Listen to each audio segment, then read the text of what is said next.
अंदाज में हम देखते हैं कि काई कबीले के सरदारी खेमे में खाने का दस्तरखान जा रहा होता है। मलहून खातून और देदार खातून खेमे के अंदर दाखिल होती हैं। मलहून है, दस्तरखान में कोई कमी तो नहीं है ना? इराज खातून, तो इराज खातून कहती है मलहून खातून। हलीमा कहती है कैसे नहीं है, मेरे नहीं है, मेरी बहनें नहीं है।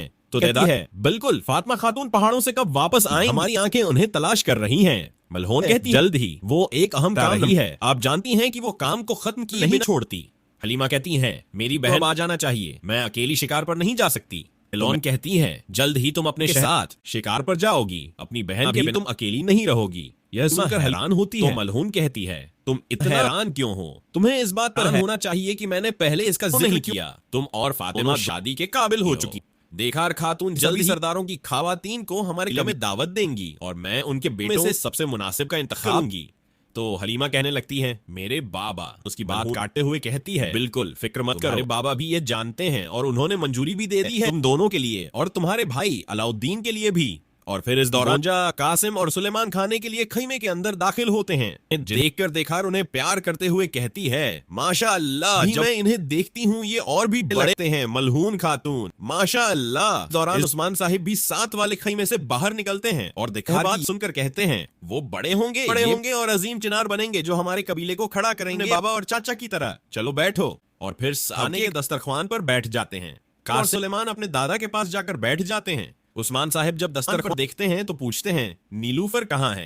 तो गोंजा बता है वो अरहान के पास गई है बाबा। और फिर कासिम भी अपने दादा से कहता है दादा हम भी अब आपके पास चलते हैं बराए करम। और फिर उस्मान साहिब से पूछते हैं क्या तुम्हें मालूम? मलहून कहती है यकीनन। और फिर उस्मान साहिब अपने पोतों से कहते तुम अगली बार जरूर जाना। तो कासिम कहता है दादा क्या मेरे बाबा को हुई है? उस्मान साहिब कहते तो क्या हुआ, मुल्क शिकस्त हुई है और वो भी बहुत बार। तो सुलेमान कहता जब शिकस्त होती है तो क्या होता है दादा? उस्मान साहिब कहते हैं तुम और मजबूत बनते हो, मुझे देखो। सुलेमान कहता है लेकिन आप लंगड़ा रहे हो। यह सुनकर उस्मान साहिब लग जाते हैं और उसे प्यार करते हैं। आखिर में मलहून अर्ज खातून से है कासिम और सुलेमान को बावर्ची में ले जाओ, वो दाखिली से जितना चाहे खा सके। और फिर देखार कहती है मैं भी इजाजत चाहूंगी साहिब, आप इंतजार करें, मैं खाना लाती हूँ। उस्मान साहिब हैं बैठो देखार खातून बैठो, आप शाहीन शाह की हो जो कई सालों तक मेरे साथी रहे हैं। आप मलहून की रजदार हो, खानदान से हो। हमें बुरसा से फतह की खबर मिली है ताकि यह दस्तरखान और हमारा कबीला पहले खुशो खुर्रम हो और फिर दावतें होंगी और लोग अंदोज होंगे। तो सब कहते हैं अल्लाह हुजूर इंशाअल्लाह। उस्मान साहिब कहते हैं नीलूफर वहाँ बेवजह गई, फरहान वैसे भी यहाँ आने वाला है, मैंने जिरगे के लिए सभी सरदारों है। तो देखा कहती है मेरे लिए बहुत अच्छी खबर है, तो मेरा शहजादा और बेटा दोनों आ रहे हैं। तो हलीमा पूछती है बाबा ये पूछना मुनासिब नहीं, यह जिरगा किस लिए है? उस्मान कहते हैं तुम ठीक कह रही हो, पूछना गैर मुनासिब है, चलो खाने से लुत्फ अंदोज हो। और सब खाना खाने लग जाए। जबकि दरबार खास में हम देखते हैं कि अलाउद्दीन अपने कागजात में कुछ लिख रहा होता है। तो इस दौरान शाह साहिब इजाजत ले कमरे के अंदर दाखिल होते हैं और सलाम करते हैं।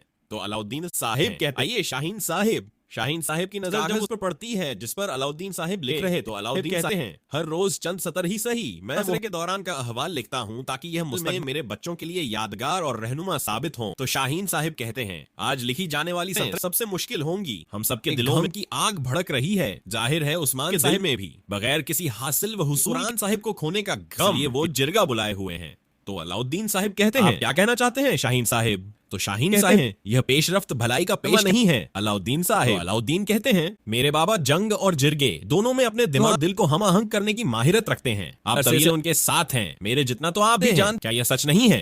तो शाहीन साहिब कहते हैं हमारे भाई को पहली बार शिकस्त हुई है अलाउद्दीन, तुम्हारे बाबा बहादुर तुम्हारे भाई पर और जहीनत में तुम पर भरोसा करते हैं और जाहिर है कि बुरसा को फतह करने का वही जहीनत को बहादुरी से बरतर है, तुम्हें इस फरीज़े का होना चाहिए। दीन कहता है मेरी जिम्मेदारी शाहीन साहिब मेरे बाबा जो कहेंगे उसे पाया तकमील तक पहुंचाना है। शाहीन साहिब कहते हैं हम सब के लिए ऐसा ही है, लेकिन मशवरे से ताबीर है, अगर फैसला ही सादिर होता तो वो हुक्म दे देते, जाहिर है कि वो सुनाना और चाहते हैं, तुम जो भी कहोगे और जो भी करोगे मैं तुम्हारे साथ हूँ। और यह कहकर शाहीन साहिब वहाँ से रवाना हो जाते हैं और अलाउद्दीन साहिब सोचने लग जाते हैं। जबकि कबीले के सरदारी खैमे में हम देखते हैं कि उस्मान साहिब अपने बिस्तर पर सो रहे होते हैं कि वो ख्वाब देखते हैं, अपनी आंखें खोलते हैं तो उनके सामने अरहान साहिब होते हैं। उस्मान साहिब जैसे ही दिया उनके सामने और अपने बेटे अरहान देखते हैं। अरहान कहता है क्या हम के लिए जानवर नहीं कुर्बान करेंगे बाबा? और उस्मान साहिब के हाथ में एक रस्सी को देखते हैं, दूसरे हाथ में खंजर को देखते हैं, जिसे देखकर उस्मान साहिब जाते हैं और यह देखते साथ ही उस्मान साहिब की आंख खुल जाती है। जबकि दूसरी जानिब अरहान साहिब भी ऐसा ही ख्वाब देखते हैं। दोनों अपने बिस्तर से उठ खड़े होते हैं और निहायत परेशान हो जाते हैं। फिर नीलूफर जब अरहान साहिब को इस तरह परेशान देखती है तो वो अरहान साहिब के पास आती है, जबकि इधर मलहून खातून उस्मान साहिब को इस तरह परेशान हालत में देखती है तो वो भागती हुई उस्मान साहिब के पास आए। दोनों तरफ की खातून अपने शौहर से ख्वाब हैं। अरहान बताता है मैंने एक देखा है। उस्मान साहिब बताते हैं मैंने अपने अरहान को ख्वाब में देखा है। मलहून अरहान बताता है मेरी गर्दन पर खंजर रखा। यह सुनकर नीलूफर बहुत ज्यादा परेशान हो जाती है, जबकि इधर साहिब मलहून को बताते हैं मैंने अरहान को पत्थर पर रखा है, मैंने उसकी जानिब से खंजर ही उसकी गर्दन पर रखा है। जबकि इधर नीलूफर अरहान से पूछती है खंजर ने काटा? इधर मलहून उस्मान साहिब से पूछती है बताओ उस्मान क्या तुमने खंजर से काटा? तो उस्मान साहिब कहते हैं हाँ मैंने काटा। अरहान बताता है हाँ मैं काटा गया। यह सुनकर दोनों खातून बहुत ज्यादा परेशान हो जाती हैं। नीलूफर अरहान को गले से लगा लेती है और फिर इस दौरान बाहर से सिपाही की आवाज आती है अरहान साहिब का घोड़ा तैयार हो चुका है। तो नीलूफर से कहता है यह विदाई का वक्त है, हम दोनों के फरीजे हमारे मुंतजिर हैं। नीलूफर कहती है मैं तुम्हारा इंतजार कर रही हूँ। और फिर उसके बाद हम देखते हैं कि साहिब अपने घोड़े पर, जबकि नीलूफर अपने घोड़े पर सवार है और अरहान साहिब अपने सिपाही लेकर बंदरगाह की जानिब रवाना हो जाते हैं, जबकि नीलूफर वापस काई की जानिब रवाना हो जाती है।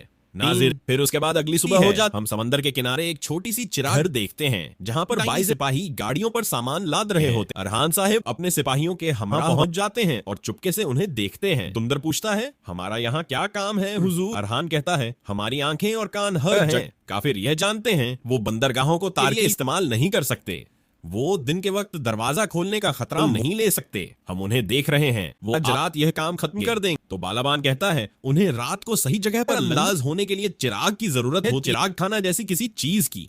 तो अरहान कहता है लेकिन यह इस तरह नहीं है बालाबान, यह एक चिराग घर है। हम चिराग खाना के ऐसे मुंतजिम की तलाश में हैं जो इनको अच्छी तरह जानता हो। तो बालाबान पूछता है हमें ऐसा मुंतजिम, तुम्हारा क्या ख्याल है?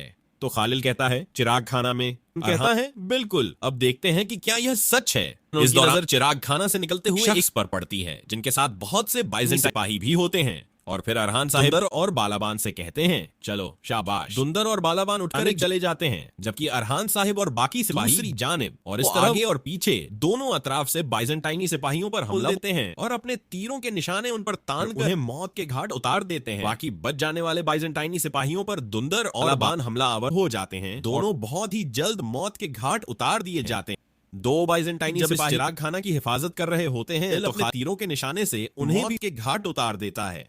और फिर जब वो आदमी उनके सामने लाया जाता है कह रहा होता है रहम करें, बख्श दें, मैं मासूम हूँ, मैं बेगुनाह हूँ। साहिब कहते हैं मासूम हो या नहीं, छोड़ो, तुम चिराग खाना के मुंतजिम हो या बताओ। तो वह आदमी हाँ में इशारा कर। अरहान साहिब कहते हैं तुम बंदरगाह के करीब अंदाज होने वाले बहरी बेड़ों को खा रहे हो। इस बार वो फौजी उन्हें कहाँ ले जा रहे हैं? हम लेकर जाएंगे। तो वह आदमी कहता है मैं नहीं जा। यह सुनते साथ ही बालाबान और दुंदर जैसे गर्दन पर अपनी तलवार रखते हैं। तो वह आदमी डरते हुए कहता है ठीक है ठीक है ठीक है, मैं बताता हूँ, मैं बोलूंगा। और नाजरीन उसी जगह पर एपिसोड खत्म करते हैं। बहुत जल्द अगली एपिसोड के साथ। वीडियो को लाइक दें और जिन दोस्तों ने अभी तक चैनल सब नहीं किया वो जल्दी से चैनल सब्सक्राइब कर और बेल आइकन वाली चैनल को भी प्रेस कर दें ताकि आने वाले आपको बहुत आसानी से मिल सकें। दुआओं में याद रखिएगा। अल्लाह हाफिज।